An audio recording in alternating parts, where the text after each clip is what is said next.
Some of us are not hiding. We are simply protecting the peace that took decades to build. Silence is not loneliness, it is sacred. And when you value that, not everyone gets a key to your door. You ever been told you're too distant, too private, too hard to reach?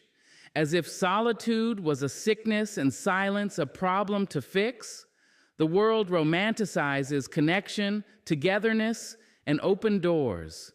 But what if your sanctuary is not meant for foot traffic? What if the absence of visitors isn't a red flag, but a reflection of your soul's wisdom?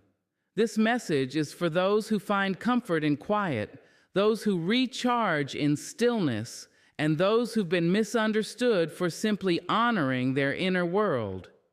If you've ever been judged for not being overly social or called cold for choosing calm over chaos, stay with me, because by the end of this, you'll understand why your boundaries aren't walls, but wisdom, and you'll stop apologizing for the sacred way you choose to protect your spirit. There is a quiet revolution happening behind closed doors.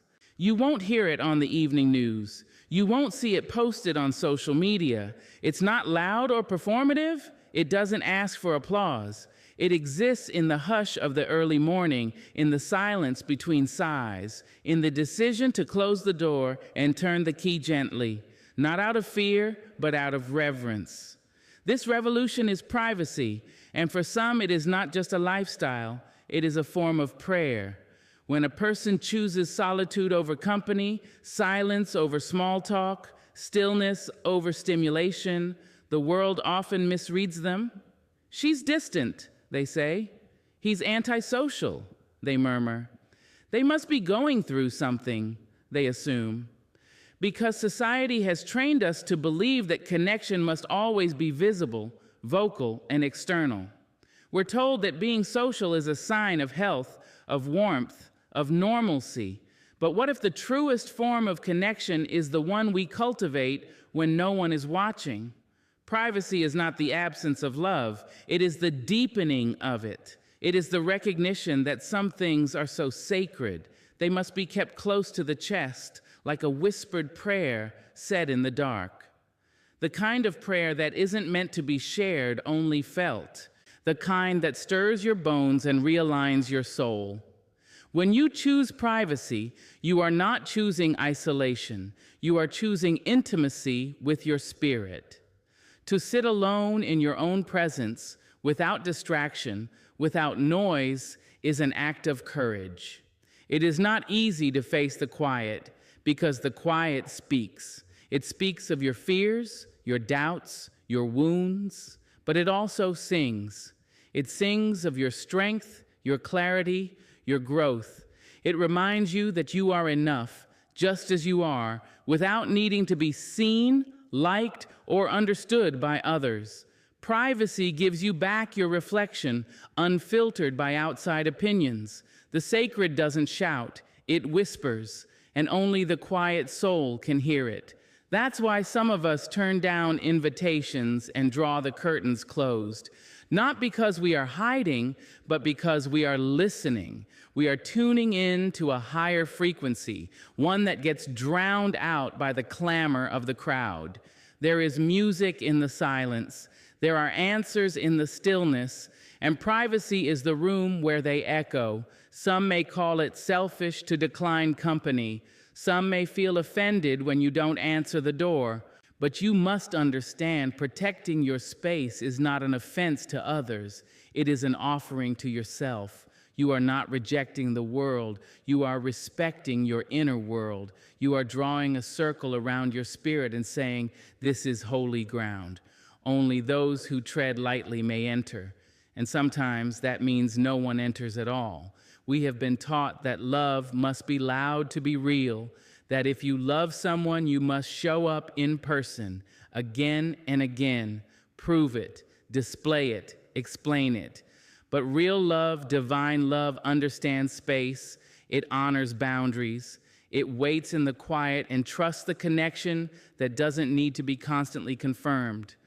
Privacy can be a deeper expression of love, a quieter one, a more enduring one. It's saying, I love you, but I must first return to myself Think of the way a flower blooms, not all at once, not in the open, not for every eye. Some flowers bloom at night, some only open when the conditions are just right. And no one rushes them. They unfold in silence, in privacy, and that doesn't make their bloom any less beautiful. In fact, it makes it sacred, it makes it honest. So why must we rush ourselves into openness when our soul is asking for a moment to be still? When you choose not to have visitors, you are choosing to become a sanctuary, not a stage. You are not here for performance, for entertainment, for empty chatter. You are here to be whole, and wholeness requires attention. It requires you to shut the door on the world sometimes and light a candle within, to breathe deeply in your own presence and say, "This is enough." And that simple moment becomes a prayer for peace, for grounding, for clarity. There are people who feel empty unless they are surrounded, who feel lost without constant interaction, and that may be their path, but it does not have to be yours. Your soul may crave the slow conversation with the divine that only happens when the world is quiet.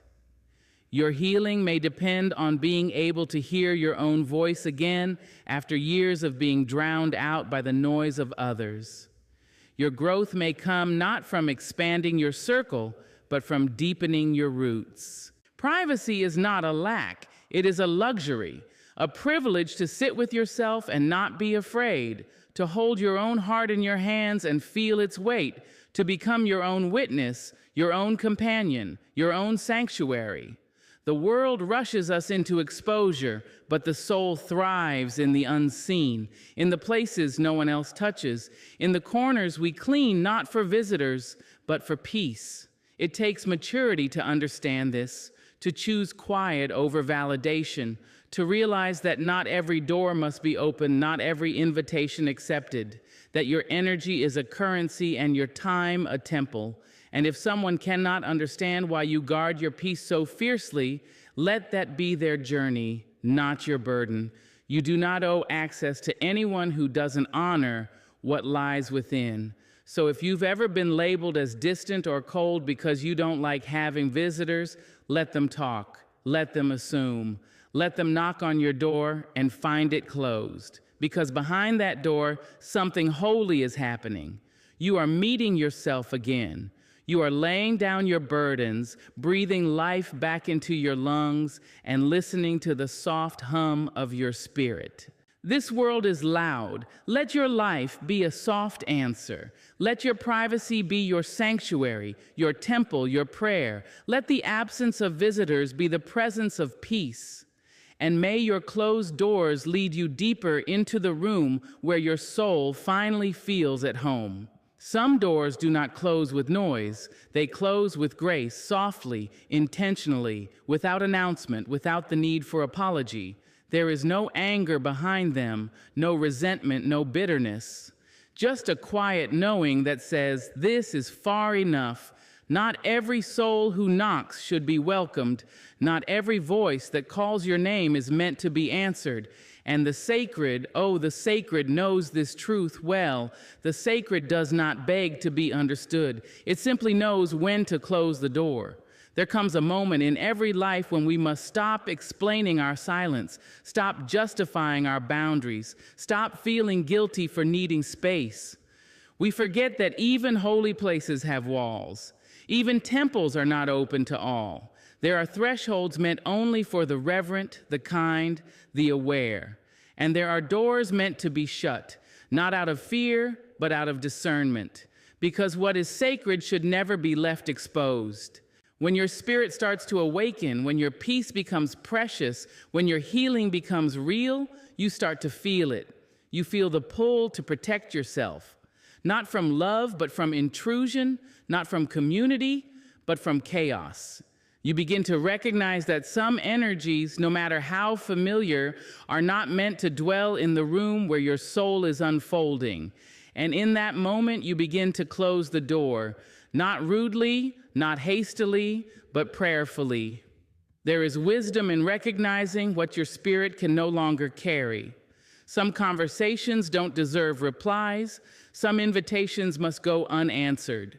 Some people must remain outside, not because they're bad, but because their presence disrupts the sacred rhythm of your becoming.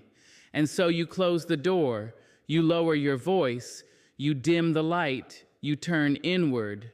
Not to disappear, but to remember who you are. We have been conditioned to be endlessly available, taught that kindness means access, that compassion requires open arms at all times, but that kind of openness can cost you your peace. And anything that costs your peace is too expensive for your soul. There is a difference between being loving and being open to everyone. Love has eyes, love has ears, love has timing, love has wisdom, and wisdom knows sometimes the kindest thing you can do is close the door. You begin to feel it in your body first. The fatigue that hits when certain voices enter the room, the shallow breath you take when old stories try to play again, the subtle shrinking of your spirit when you try to keep accommodating people who never learned how to treat you with care. Your body doesn't lie. It will tell you when your sacred space is being violated. It will whisper, then ache, then scream. And if you are listening, truly listening, you'll know what to do. You'll walk to that invisible door and close it. Maybe for now, maybe for good. You don't have to be angry to close the door. You don't need to explain it to others. You don't have to slam it shut. Let it glide closed like a slow exhale. Let it be a ceremony. Let it be a turning point, not just an ending, but a beginning of your reclamation, your becoming, your return to self. Those who belong in your sacred space will never question why you closed the door. They will honor it. They will wait outside with grace. They will ask, is this a good time? They will understand that entry into your life is not a given, it is a gift, and they will treat it accordingly. But those who pound the door, demand access, show up without reverence. Those are the ones you were always meant to shut the door on.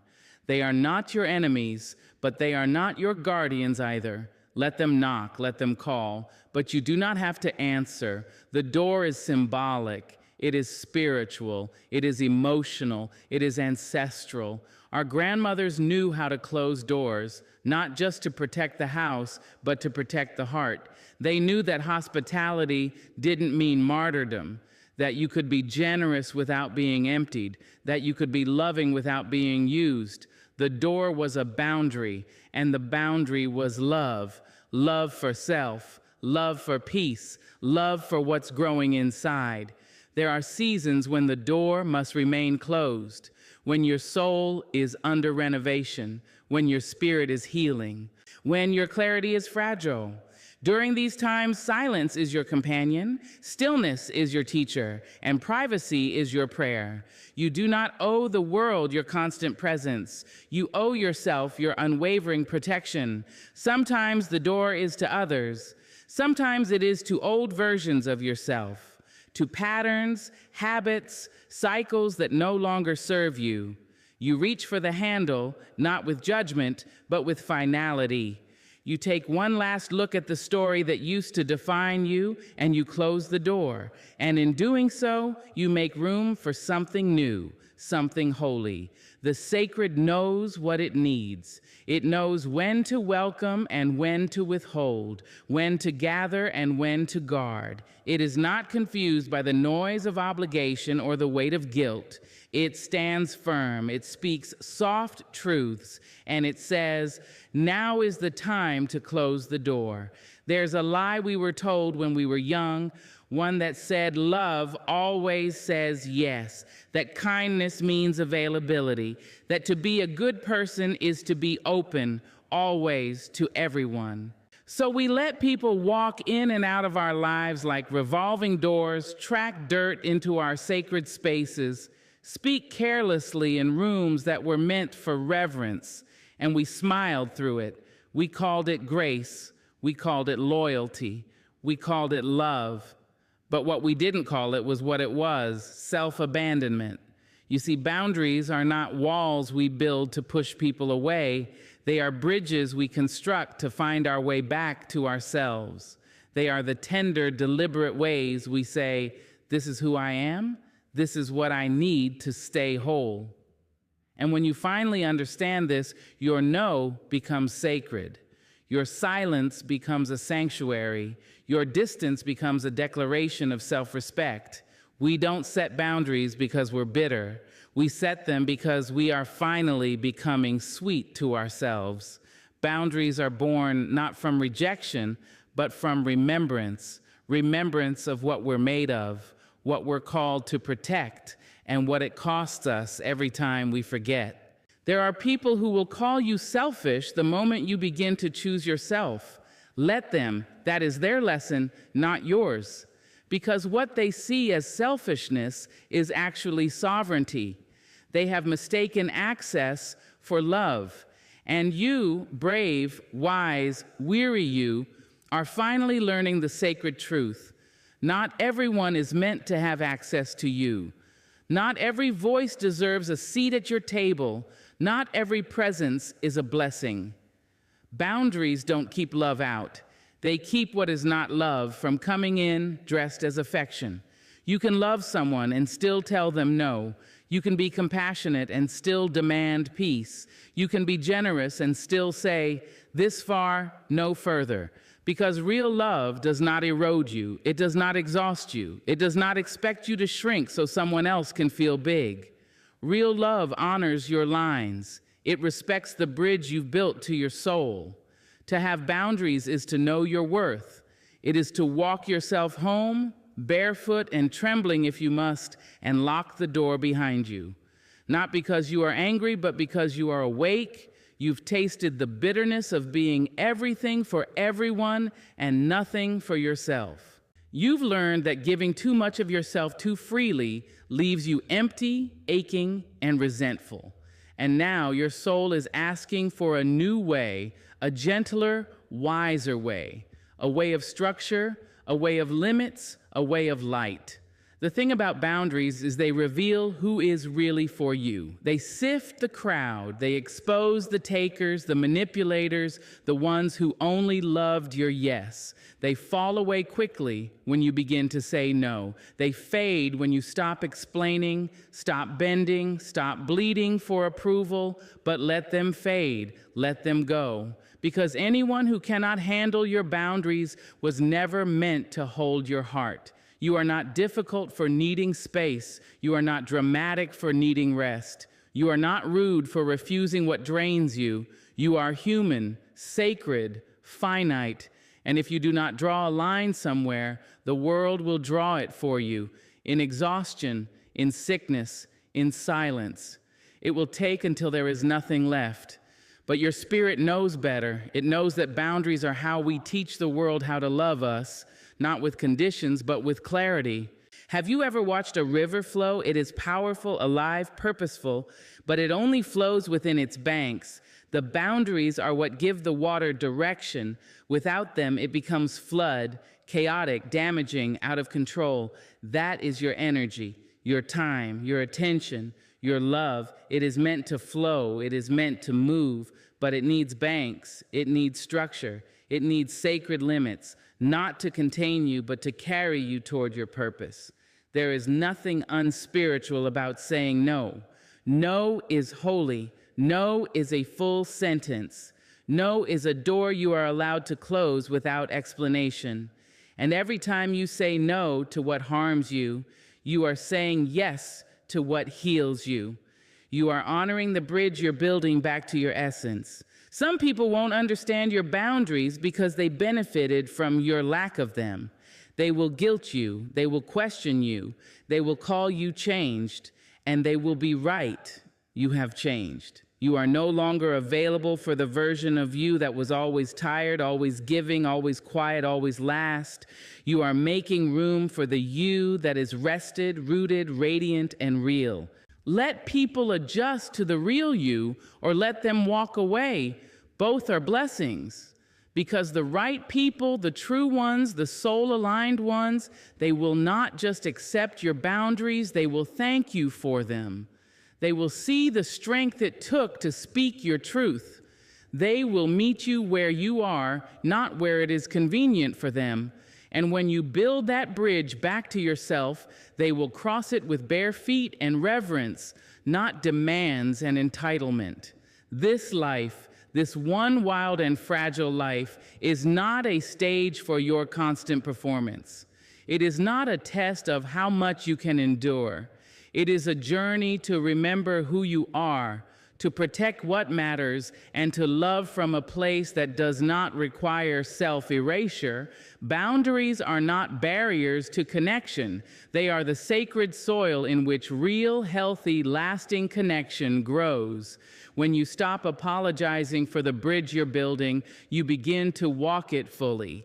And step by step, you return to the home you never should have left, yourself. Some people cannot bear to be alone.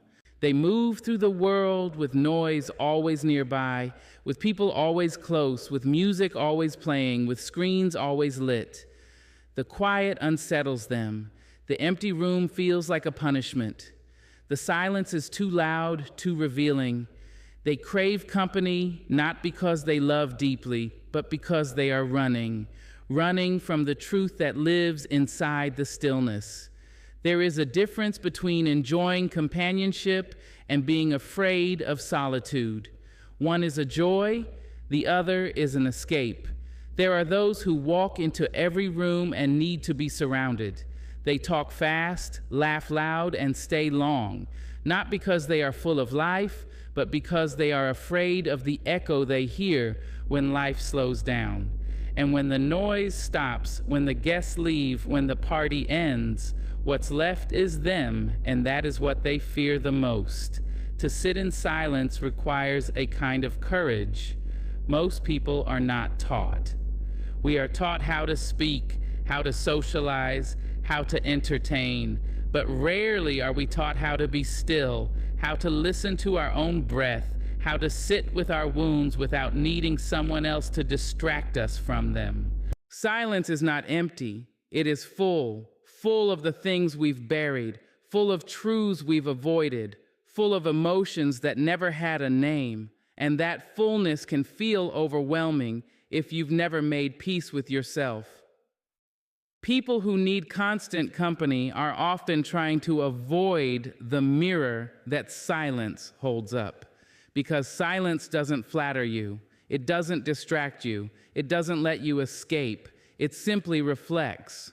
And in that reflection, you must face your own disappointments, your regrets, your patterns, your grief. You must meet the you that you've ignored while entertaining the world. And that's not easy, but it is necessary. We live in a time where being alone is misunderstood. People assume something is wrong if you're not constantly surrounded, not always connected, not endlessly available.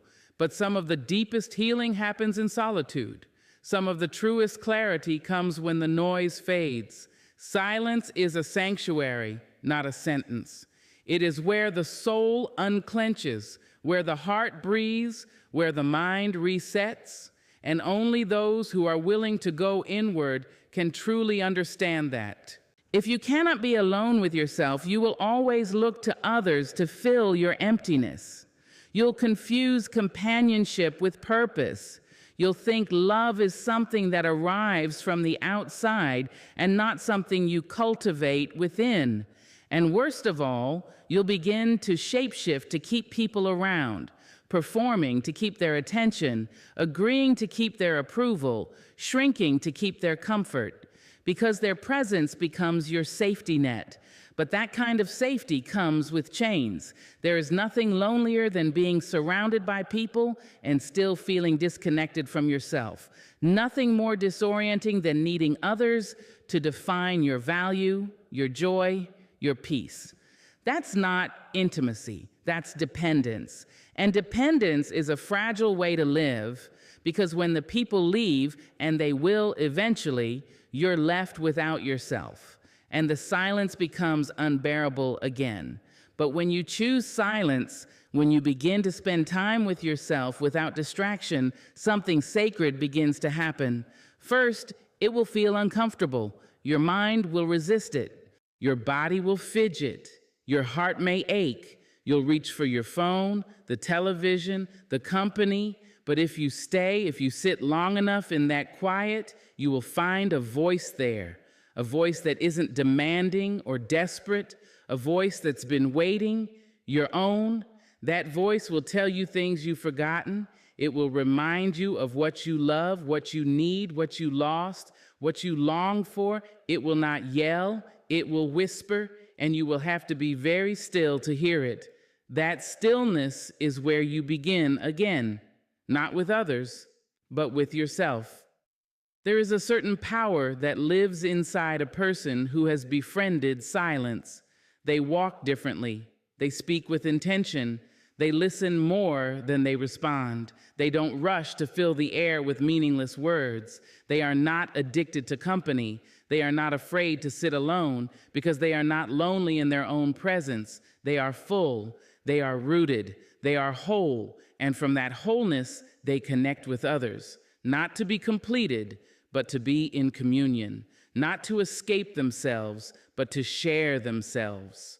That is what true relationship looks like. Two whole people meeting, not leaning on one another out of fear, but walking together out of fullness. That kind of love only grows from the soil of solitude, but not everyone wants to do that kind of work. Some people fear their own silence because they fear their own truth. They know what they will hear in the quiet. They know the changes they'd have to make, the accountability they'd have to take, the healing they'd have to face. So they stay busy, they keep people close, they laugh loudly, but laughter is not always joy. Sometimes it is camouflage. If you've been that person, the one who fears the quiet, you are not broken. You are simply disconnected. And the way back is not through more noise, more company, more escape. It is through softness, through sitting, through silence. Begin with a few minutes, a walk without your phone, a morning without music, a meal eaten slowly with gratitude. Let silence become a gentle companion, not a punishment. Eventually, the silence becomes sacred. It becomes the place you go to find your answers, the place you return to when the world is too loud, the place where your soul rests. And when you come out of that silence and meet others, you meet them with grace, with patience, with depth. You no longer need them to distract you. You invite them to join you. So if you find yourself needing constant company, ask yourself, what am I afraid to face? What truth lives in my quiet that I keep running from? And if you have made peace with your silence, then protect it. Let it remain your teacher, your refuge, your guide. Because the soul that has learned to sit in its own stillness cannot be easily shaken. It has roots, not just wings. It has peace, not just noise. It knows that silence is not emptiness. It is everything. And everything begins there. There comes a time in every person's life when the crowd no longer comforts and the noise no longer distracts. You can be in the middle of a room full of people, laughter swirling, voices rising, and still feel the aching need to step away. Not out of bitterness, not out of sadness, but because your spirit has outgrown the sound. It's not company you lack. It's clarity, and clarity only comes when you dare to be alone. Solitude is not the absence of love. It is the presence of depth. It is where the soul goes to breathe, to heal, to listen.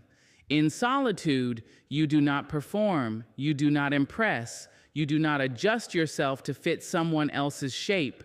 You sit, you inhale, you meet yourself where you really are, not where the world thinks you should be.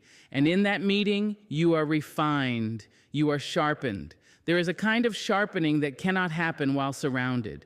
The soul needs silence to tell its truths. It needs distance to recognize its patterns. When you step away, when you walk into your own company, you begin to feel the edges of yourself again. The places you've softened to please others, the corners you've blurred for peace, the truths you've swallowed to keep harmony, and in the quiet, you feel them return. Solitude is the forge where self-respect is reforged.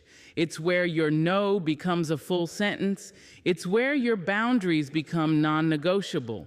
Because away from the pull of expectation, you remember who you are. Not the version you became to be loved, not the mask you wore to be accepted, but the you that has always been there, quiet, waiting, watching, hoping you'd return, hoping. It takes courage to be alone, not just physically, but emotionally, spiritually. To step into solitude is to walk willingly into your own mirror. You begin to see things, habits you picked up to survive, stories you told yourself that no longer serve you, relationships that were never mutual, ways you abandoned yourself to belong, and it hurts, but it heals. The soul sharpens in that honesty, not in shame, but in sacred awareness. You begin to realize that your peace was never meant to be handed away so freely, that your worth was never dependent on someone else's presence, that your identity was never supposed to be a performance. And when that knowing settles in your bones, you become different. You no longer chase what depletes you. You no longer beg for crumbs of love. You no longer shapeshift to avoid being alone. Because solitude has taught you that your own company is not a punishment. It is a gift. It is in your solitude that you learn to enjoy your own laughter, to befriend your own sadness, to hold your own hands.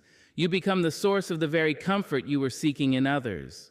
People often misunderstand those who choose solitude. They think you're lonely, detached, guarded.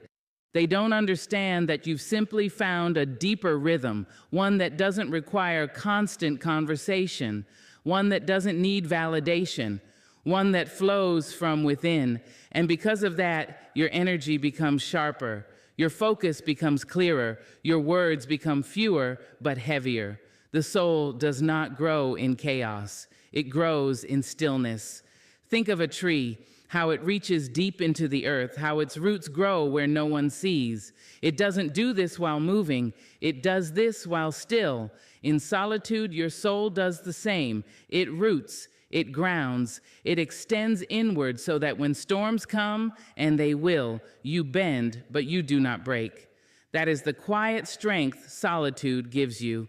In a world that worships productivity and visibility, solitude is a rebellion. It says, I do not need to be seen to be whole. I do not need to be busy to be valuable. I do not need to be surrounded to be significant. It's a return to the inner temple, the one untouched by approval or applause. And in that return, you find your truest power.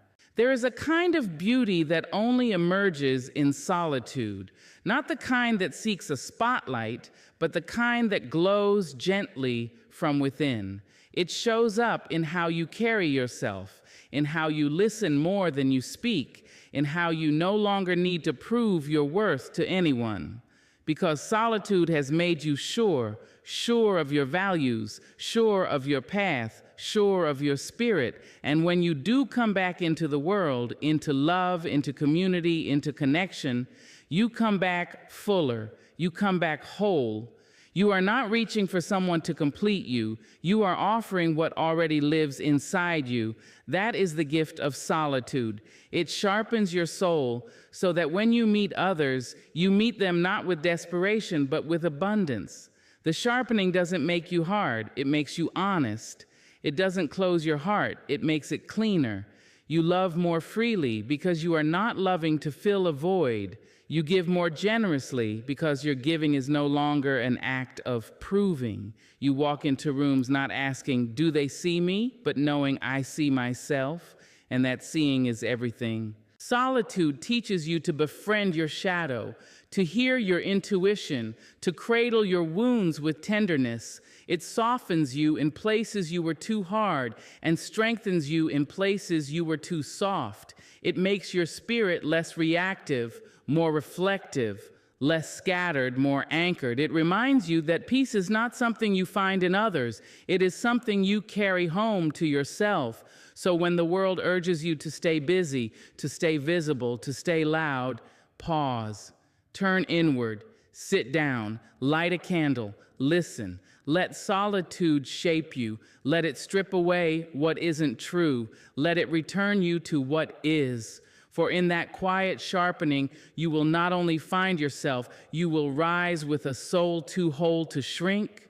There is a quiet knowing that lies deep within every soul, a voice that doesn't scream, doesn't beg, doesn't demand. It whispers, it waits, it watches, and when the world becomes too loud, when the noise of other people's opinions drowns your own thoughts, when your spirit grows weary from constant motion and constant proving, that quiet knowing begins to stir. It says, come back to stillness. And if you're brave enough to listen, it will lead you not into isolation, but into sovereignty.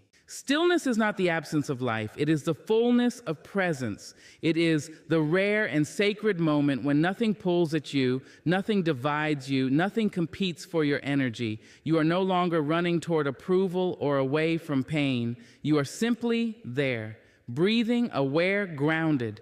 And in that stillness, your soul begins to remember itself. There is power in a person who no longer seeks to be everywhere, with everyone, doing everything. There is clarity in the one who chooses slowness over speed, quiet over noise, solitude over distraction. They move differently, not because they have less to say, but because they've learned to listen first. They've stopped reacting to everything outside of them and started responding from what is true within them. That is what sovereignty looks like, not being ruled by the external, but led by the internal. We've been taught to associate stillness with laziness, with weakness, with passivity. But stillness is one of the fiercest decisions a soul can make.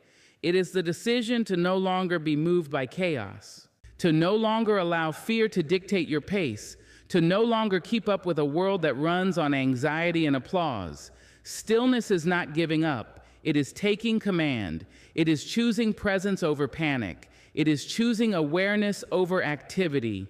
It is choosing yourself. The soul longs for sovereignty, not power over others, but power over your own energy, power over your thoughts, power over your emotional landscape. And that kind of power cannot be found in performance. It cannot be found in noise. It must be cultivated in stillness, in moments when you step away from the expectations, from the pressure, from the external definitions of success and worth.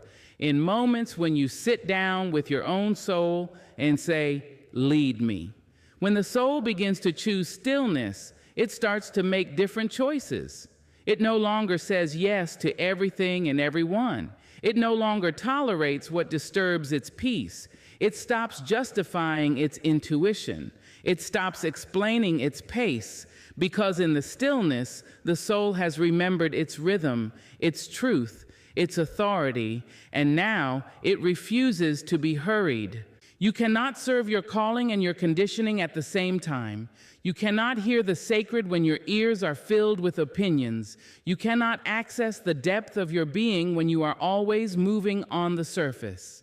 Stillness invites you to go deeper, to ask harder questions, to sit with uncomfortable truths. And yes, it may cost you the comfort of the crowd, but it will give you the integrity of the self. In stillness, you begin to see your patterns. You begin to recognize when you've abandoned yourself for belonging, when you've silenced your truth to maintain peace, when you've overextended your energy to avoid being misunderstood. And you realize that sovereignty means no longer betraying yourself just to be accepted. It means becoming the keeper of your own flame. It means tending to your own peace like a sacred fire. The world will not hand you your sovereignty. It will not say, slow down, dear one, take your time, listen inward. No, it will demand more attention, more hustle, more output. It will tell you that your worth is in your productivity, in your performance, in your popularity, but your soul knows better. Your soul knows that sovereignty isn't earned, it's remembered, it's claimed, and it's guarded through stillness. Stillness gives you access to a truth that cannot be found in the crowd, a truth that says you are enough as you are, a truth that reminds you that your pace is divine. that your path is sacred even if no one else sees it. Stillness quiets the fear that says you're falling behind. It silences the inner critic that says you need to do more, be more, prove more. It brings you back to the wisdom that says you're already whole. You don't need to announce your sovereignty. You don't need to prove your growth. You simply need to embody it. And embodiment begins in stillness. It begins when you stop chasing and start aligning, when you stop striving and start surrendering, when you stop running and start resting in the truth of who you've always been. There is a different kind of confidence that comes from stillness. It's not loud, it's not arrogant, it's not performance-based, it's quiet but unshakable. It's not rooted in how others see you, but in how deeply you see yourself. And once you've tasted that kind of power, you will not give it up easily. Stillness doesn't mean your life becomes small. It means your life becomes aligned, focused, intentional. You begin to say no with peace, yes with purpose, and move with presence. You are no longer dragged by urgency. You are led by wisdom. And when you are led by wisdom, you move in divine timing. You stop rushing and start trusting. The soul chooses stillness because it knows that clarity cannot be forced. Healing cannot be hurried. Purpose cannot be microwaved. Everything sacred grows slowly in silence, in the dark, beneath the surface. And the soul, in its wisdom, knows how to wait, knows how to sit, knows how to root before it rises. Stillness is the birthplace of sovereignty. It is where your voice grows stronger, not louder, where your decisions become aligned, not reactive, where your energy becomes protected, not scattered. And in that stillness, you rise, not because the world lifts you, but because you have finally lifted yourself. There's a kind of power in the soul that doesn't seek company. It seeks connection to self, to spirit, to truth. And not everyone earns a place in that kind of room. If you don't like having visitors, that doesn't make you broken. It means you are deeply in touch with what your soul needs to stay whole. You are not a closed door. You are a wise one who knows when to open, when to rest, and when to be still.